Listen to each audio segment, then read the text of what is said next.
inyo ha, sa kamaayo sa Ginoo sa atong kinabuhi. Just having the breath of life, is enough na makapasalamat ta na Lord, salamat kay Lord. Daghan na naa sa sementeryo pero naa gyud meron din buhig mi nakalakaw mi.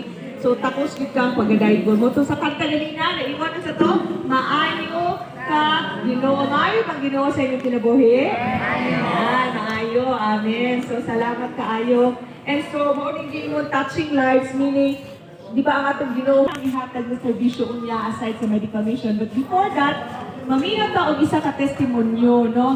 Ang testimonyo kung giunsa siya pag-usab ni Lord, unsa ka maayo si Lord sa kinabuhi, and kini siya nga tao is someone who has reached the PBA, no? Dati siyang scoring apostle of the Magnolia Pure Foods, no? And maayo kay si Lord nga giusab iyang kinabuhi, and he has been a blessing. Nangabot ng mga kabatan-o na nasa likod. So, ako ihatag ang mic sa iyaha. Mag-testimony siya na makapaminaw taon sa kamaayo ang Ginoo sa iyang kinabuhi. So ako tawagon si PJ, the story apostle PJ Simon. Maraming ganda sa katanan.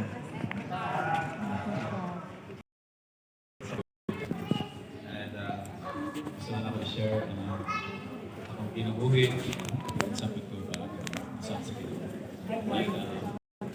siguro, mapansin niyo wala kailan na wala kabalo nga basketball player. PB Idol. Ay, salamat. Wala siya. Idol ka na.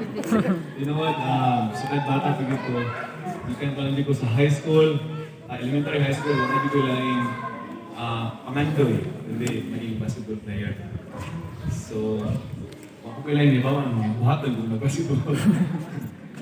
So, diyan ko kita, ako i-share sa inyo nga na being a basketball player, ako minsan kipangandoy nga umabot ang panahon na madahong din ako siya, makabot niya ako siya. Nandad wala yung bukas, wala yung nga nga pag-tanikamot, pag-isipin sa pagalingon, practice, punta po hapon gabi. Antod nga, iabot din ang panahon nga gikalunan di ko sa Ginoo na itagaan ko niya o iabrihan ko niya pultahan para kung makabrihan niya nga matapot na ako pangandoy. And dito siya nagsugod na taga-makilala ng ko, taga-makilala ng Cotabato sa lugar. Inani ko siya. Layo po kayo sa... Yes. So, maayos si Lord, wala sa gipili kung nag-asa ka o kinsa ka. So, maski taga-lagyok ka. Basta nakay pangandoy na ang Ginoo maayos kayo ang iyang grasya. So, diligid mamili si Lord kung natagan ka niya o tubag ko niya yung pangandoy. Kung sa namili tao na kung sa iyong status sa kinabuhi. So actually, kita lang din ang tao pilihan. Si Lord, hindi siya mamili. So kato, gitagaan ko yung opportunity nga maka-eskwela ko sa Davao. Naabot ko sa University of Mindanao. Ang gitagaan ko dito ng scholarship para maka-eskwela ko libre.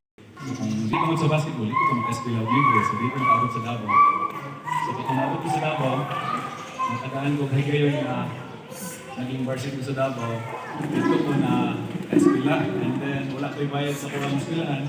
So isukan ko sa kong mga inahan o kamahan nga, sige, di pwede ka yung eskwela. Hindi ko nila kaya ko eskwelahan kung sila lang.